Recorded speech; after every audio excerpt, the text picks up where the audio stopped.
શ્રી સ્વામિનારાયણ ભગવાનની જય.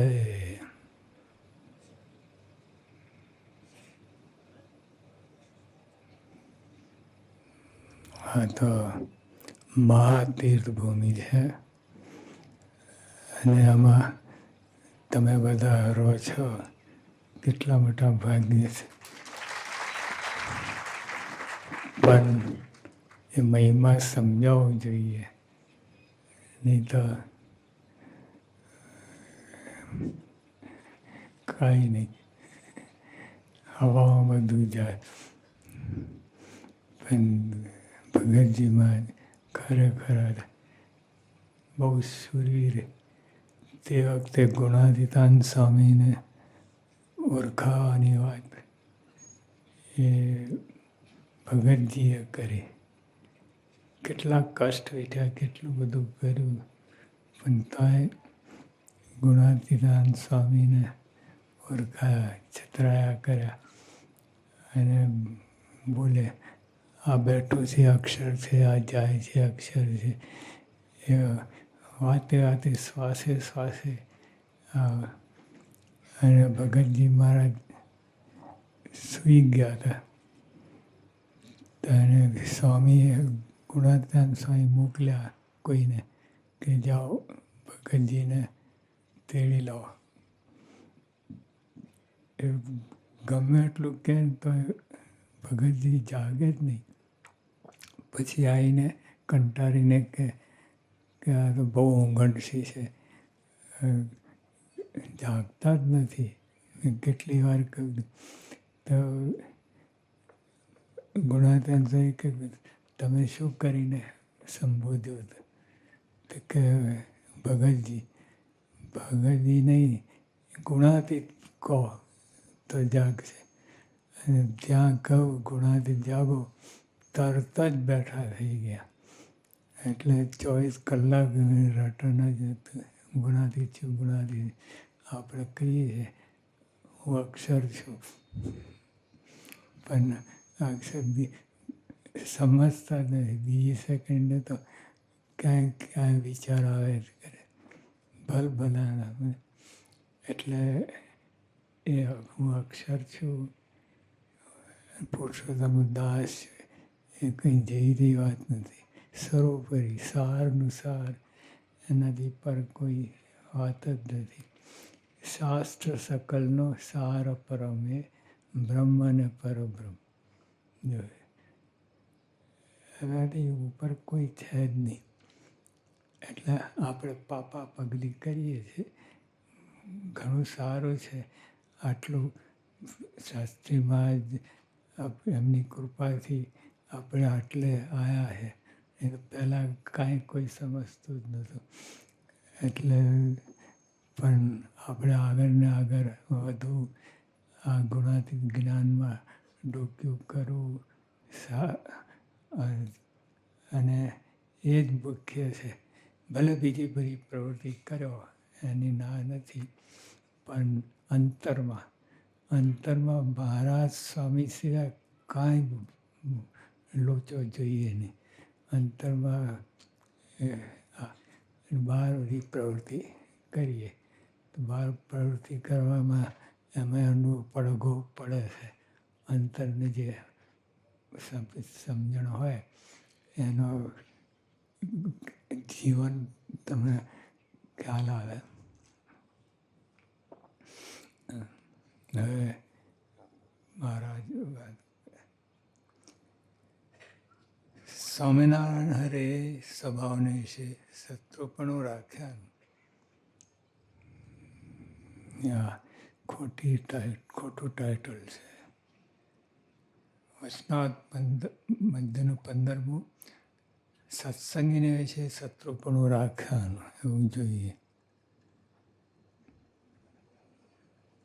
બરાબર. સત્સંગીને વિશે શત્રુપણું રાખ્યાનું કે સ્વભાવને વિશે શત્રુપણ. પણ આપણે સત્સંગીને વિશે શત્રુપણું રાખ્યા એવું હગડ હોય છે.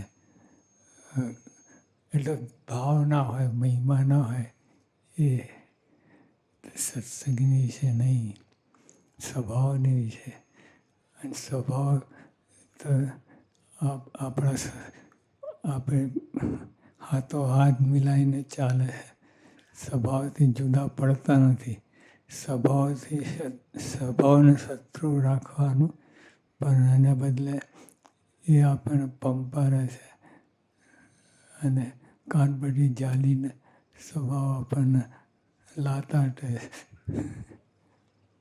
પણ એને વિશે જો શત્રુપણું રાખે તો કામ થઈ જાય, ઘણું મોટું કામ થઈ જાય. સ્વામિનારાયણ હરે સંવત 1878ના ભાદરવા સુધી બીજને દિવસ સ્વામી શ્રી સહજાનજી મહારાજ શ્રી ગોરા મંદિર દાદા કાચાના દરબારમાં શ્રી વાસુદેવ નારાયણના મંદિરની ઓસરીએ ચાકડો નખાઈને વિરાજમાન હતા. હવે આ ચાકડો નખાવાની વાત કરી. તૈયાર નહોતું આસન બધું. જ્યારે મહારાજ આજ્ઞા કરે ત્યારે ચાકડો નાખે. ચાકડો એટલે એક દરી, સામાન્ય વસ્તુ. એમના મહારાજ બેસીને કેટલી મોટી વાત કરે છે. અને આપણે આસન કોઈ જ વસ્તુ નહીં. તો ચાકડો નખાઈને ચાકડો નખાઈને બીજાને સૂજે નહીં, એનું કારણ હતું.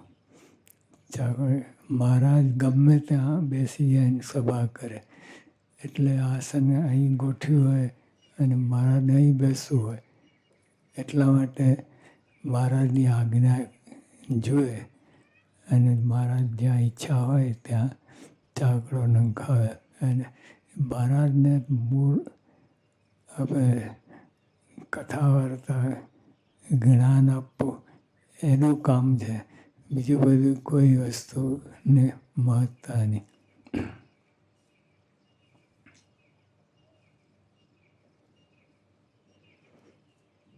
પછી શ્રીજી મહારાજે સર્વે પરમહંસને પ્રશ્ન પૂછ્યો છે. ગમે તેવો કઠણ સ્વભાવ હોય, જો મહારાજને આવી વાતો ગમે જે આપણને ગમતું નથી એ મહારાજને ગમે છે. અને ગમે તો કઠણ સ્વભાવ હોય, લઠ્ઠો, જે માન, ઈર્ષા, અદેખાઈ, એમાં હઠ, માન, ઈર્ષા એ બધા લઠ્ઠાઓ છે. અને મારા સાથે જરાય ફાવે નહીં. તો મહારાજે કહ્યું ભલે આપણામાં છે અને મહારાજમાં નથી, પણ કંઈક તો કરવું પડે. અહીં પૃથ્વી પર આવ્યા છે તો મહારાજ પહેલાંમાં પહેલું સ્વભાવ ઉપર ઘા કરે છે. એ જ મૂર્યું છે. એ ખસે ને સ્વભાવ ખસે તો સુખ શાંતિ થાય. એ સ્વભાવ જ્યાં સુધી હોય ને ગમે ત્યારે એમાં માનનો સ્વભાવ હોય, ક્યારે સુખી ના થાય. અંતરમાં એ ડખો રહ્યા કરે. જેમ સુવારી ગાદી હોય પણ એમાં ખીલા બધા હોય, એના પર બેસે એના જેવું. સ્વભાવની મહારાજે ગુણાતીતાનંદ સ્વામીએ બીજા બધા ગુણાતીત ગુરુઓ આપણે સ્વભાવ ઉપર જ વાત કરી છે. અને સ્વભાવ મરોડે ત્યાં બધું સત્સંગ જેવો છે એવો પરખાય. આપણે જ્યાં બધી સ્વભાવ સાથે સ્વભાવનું પોષણ કરે જ છે. કીડીને કણ હાથીને મણ. પછી ઉપર જતાં જ્યારે તૈયારી દેખાય પછી સ્વભાવ પર ઘા કરે.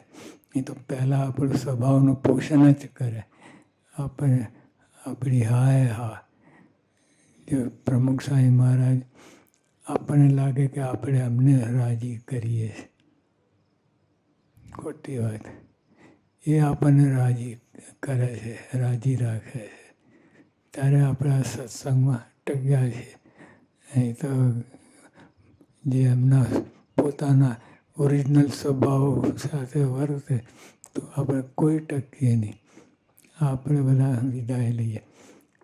પણ આપણા સ્વભાવનું પોષણ કરે છે, આપણી હાયા કરે છે. પછી જ્યારે આગલી કક્ષાઓમાં આવે, કોલેજમાં આવે, ત્યારે આ સ્વભાવ પર ઘા કરે. પછી શ્રીજી મહારાજે સરે પરમહંસને પ્રશ્ન પૂછે, ગમે તેવો કઠણ સ્વભાવ હોય. મહારાજે આ વાત કરી. અને જો એક વિચાર કરીએ તો તે સ્વભાવનો નાશ થઈ જાય. અને વિચારને મૂકીને બીજા હજારો વિચાર કરે તો પણ તે બુરા સ્વભાવ હોય તે ટળે નહીં. એવો તે કયો વિચાર છે? હવે આ તો જબરદસ્ત પ્રશ્ન છે. એક તો ગમે એવો કઠણ સ્વભાવ, લઠ્ઠો, મૂકે જ નહીં એવો સ્વભાવ, ગમે તેવો કઠણ સ્વભાવ. પણ એક જ વિચાર કરે, ક્રિયા ના કરે, કોઈ સાધન નથી બતાવે, વિચાર. એક વિચાર એવો કરે તો તે સ્વભાવ નાશ થઈ જાય. અને વિચારને મૂકીને બીજા હજારો વિચાર કરે તોય પણ તે ભૂંડા સ્વભાવ હોય તે ટળે નહીં. એવું તે કયો વિચાર છે? કેવી જબરજસ્ત વાત છે. આપણે જરા ઊંડા ઉતરીએ તો આ બધું ખ્યાલ આવે. ઊંડા ઉતરે તો ખ્યાલ ના આવે. ભગવાનની કૃપા હોય તો જ આ વાત બેસે. નહીં તો બપોર જાય બધું. તમે સ્વભાવમાં જ રાસ્તો હોય અને બધી ક્રિયા કરતો હોય. સ્વભાવથી જુદા પડે તો કામ થાય. સ્વભાવ આપણે સ્વભાવનું બંડલ જ છીએ.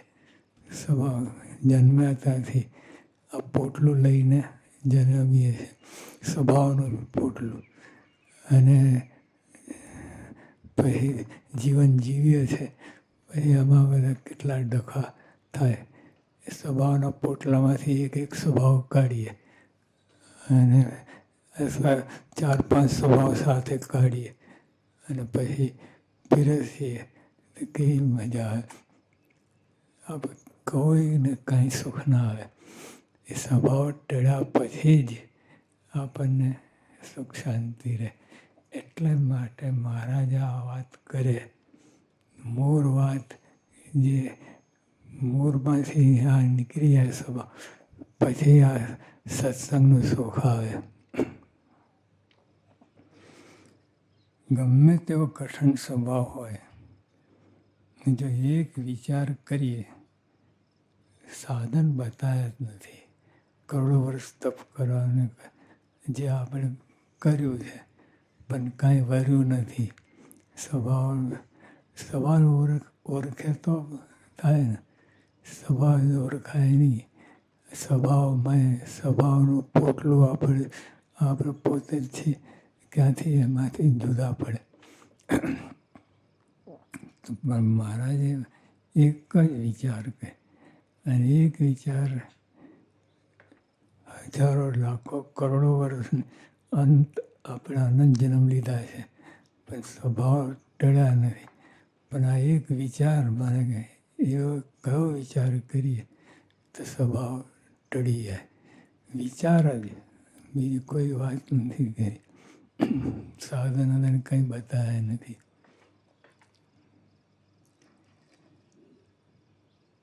અને એ વિચારને મૂકીને બીજા હજારો વિચાર કરે.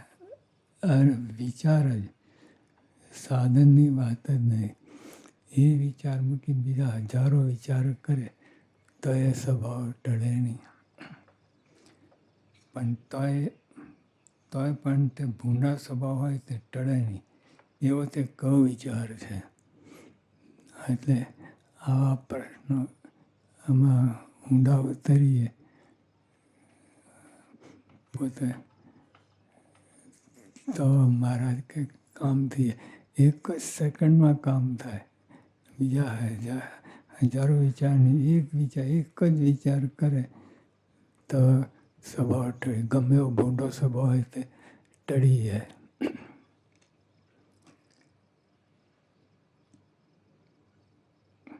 તો જેને જેમ સમજાતું હોય તે તેમ કહો. પછી આ વાત તો બહુ ઊંડી છે, સ્વભાવની વાત. તો આપણે સ્વભાવમાં જ રસબસ છીએ, એક જ છીએ, સ્વભાવને આપણે એક જ છીએ. હવે એમાંથી જુદા પડવું એ જ મુશ્કેલી છે. એટલે મહારાજે આ પ્રશ્ન નાખ્યો કે આ જેને જેમ સમજાતું હોય તેમ તે કહો. કે આ સમજવું બહુ કઠણ છે, પણ જેટલું જેને જેમ સમજાય એ વાત કરો. પછી પરમહંસમાં જેમ જેને સમજાતું હતું તેણે કહ્યું, પણ યથાર્થ કોઈથી કહેવાયું નહીં. પછી આ સુધીરજી મહારાજનો પ્રશ્ન હતો ક્યાંથી કહેવાય. પણ પછી મહારાજે બધાની કક્ષાએ જોઈ, તપાસી, માપ કાઢ્યું, પછી મહારાજ વાત કરે છે.